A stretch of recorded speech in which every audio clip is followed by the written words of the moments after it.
This is an interesting one, and I'm often speaking about this. I think that very few people realize how hard it is to be a founder. If I have one advice for anyone who thinks about starting a new business,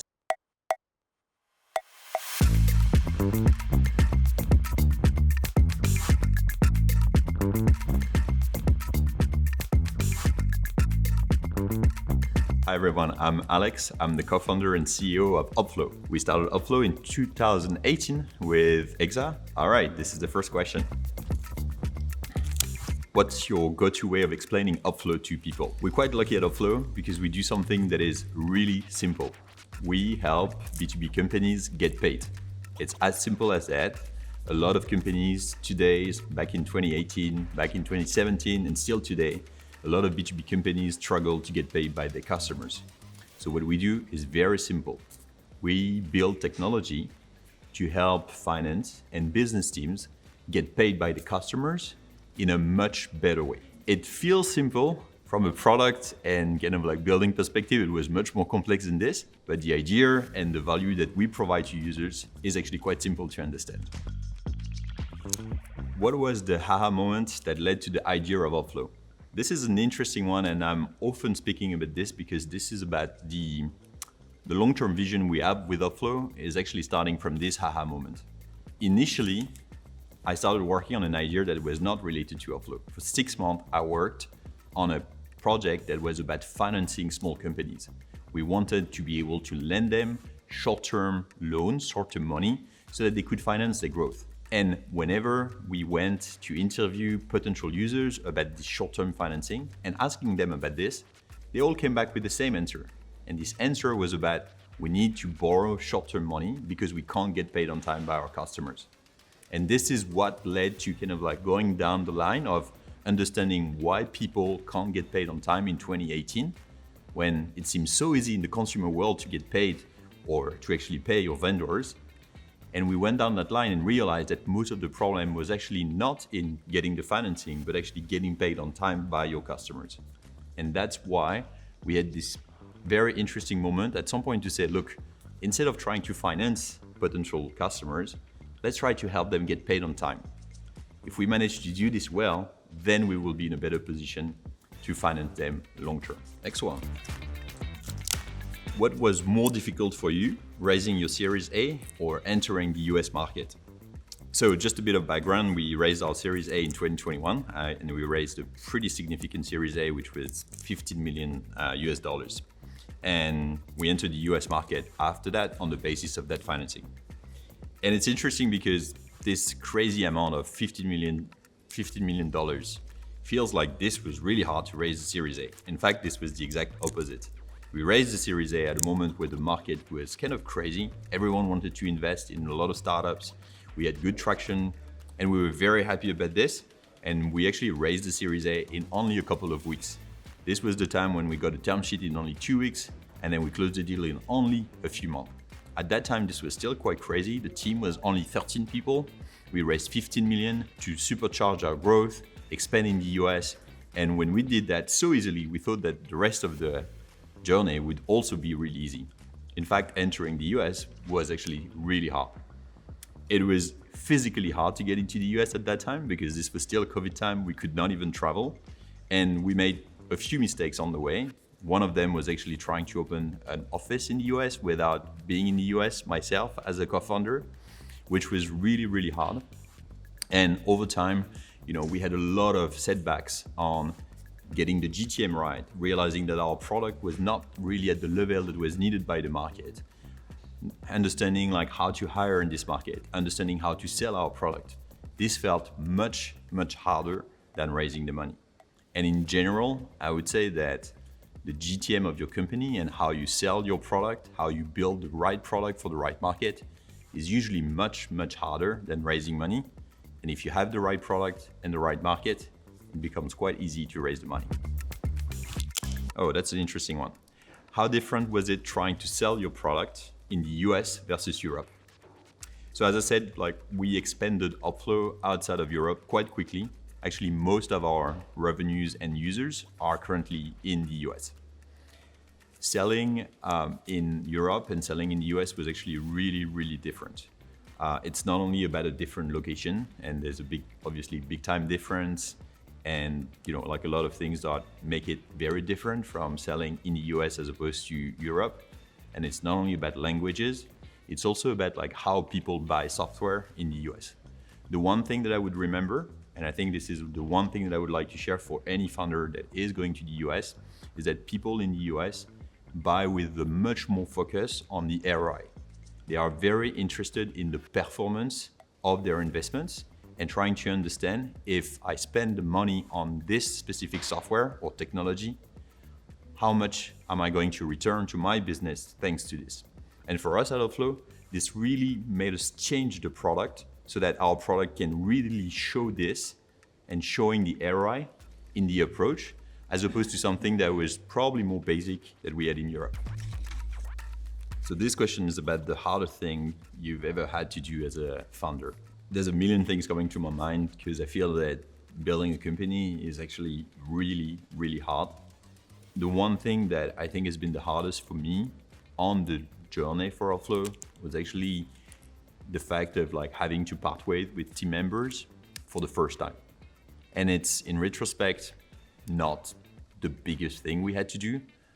When I think about like what we did later, for sometimes when we need to adjust the team or tell some team members that they were not a good fit for the company anymore. But I think the first time you have to do it as a founder is actually really hard and probably something that you'll not forget. The reason why it's hard is because building a company is hard. There's a lot of uncertainties. You do not always have the visibility on who would be a right fit for your company. And when you have to tell them that we're not gonna go like together along the journey, this is usually like the first time you're having this conversation is a really hard conversation. I think it's very important that you spend time to prepare those conversations, because as a founder, those conversations and difficult conversation will happen again and again and again. And that's okay, this is part of the job, but making sure that you do the right things the right way and you use the right words when these difficult moments arrive is extremely important. This is not only about what you're gonna say, it's also about how you say it. And that makes so much of a difference and something that I've learned along the way. All right, what's more important, product or GTM? I think one thing that is really interesting when you start your company and a tech company is to get to what we call product market fit or PMF. And it's actually when the product that you're building is meeting with the right market and the right users who want to buy it. I would say that product and GTM are both super important, because if you don't have a product, you can't sell. If you don't have the right buyers, then it's useless to have a good product, of course. But one thing that I would say, and I've seen like on our own journey, and that's a mistake that we made, but I've seen and discussed this with a lot of other founders since then, is the fact that you really need to think hard about your GTM when you build your product. And I see a lot of founders and a lot of people actually being very focused on the product itself when they get started, hoping that because they have a good product, it will solve or it will be super easy to GTM it. And that's not always the case.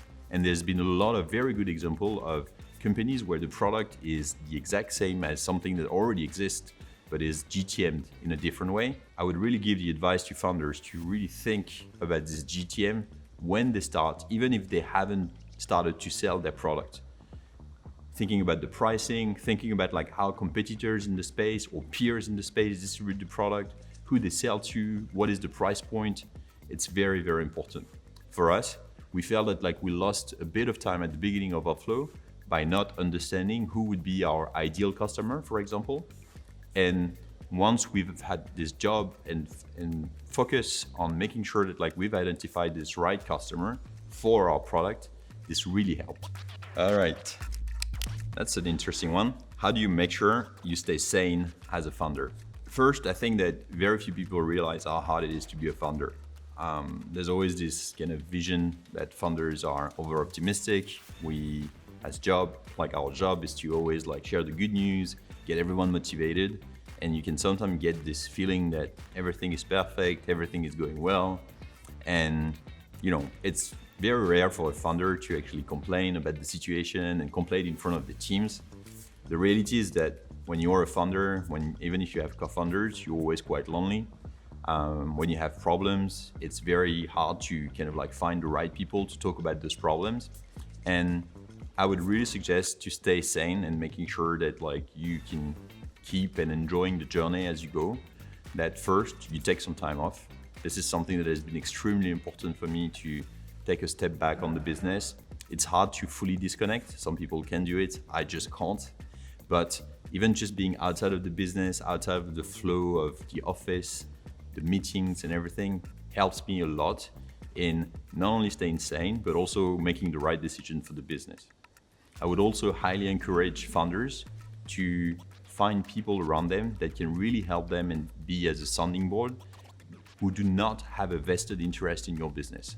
What I mean by that is that whether it's your employees, your board members, your investors, they're not really neutral. You can't really tell them like that something is going really wrong, because everything of that is going to have an impact on maybe the relationship that you have with them.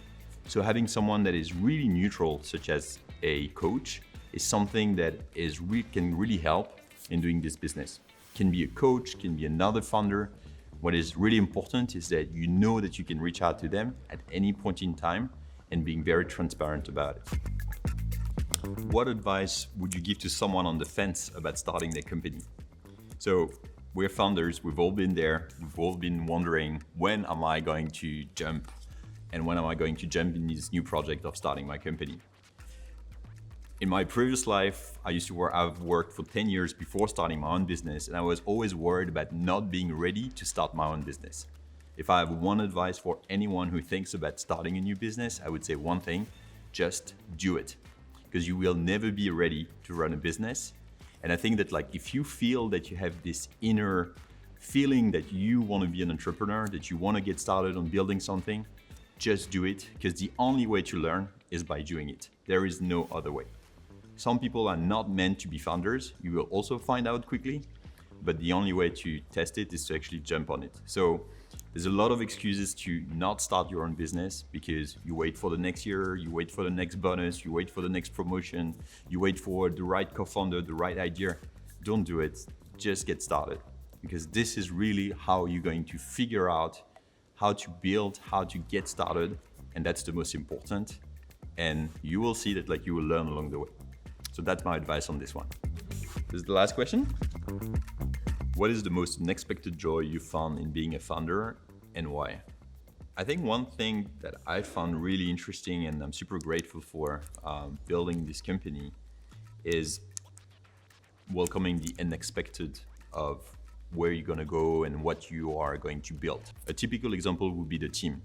When we started Upflow out of France, on the French market, I could not expect at any point in time that 5 years later, we would have half of our team in the US, people distributed in a lot of other countries, and just having an offsite where you gather the entire team and you have people coming from the US, people coming from India, people coming from Spain, all rallied around the same project, working in the same direction, bringing different culture, different ways of working, but aligned on the same goal, is something that makes me extremely proud and that I'm super grateful for. And definitely something that I was not expecting to happen in such a short way when we started Upflow. And it's something that I'm super, super happy about and super proud about.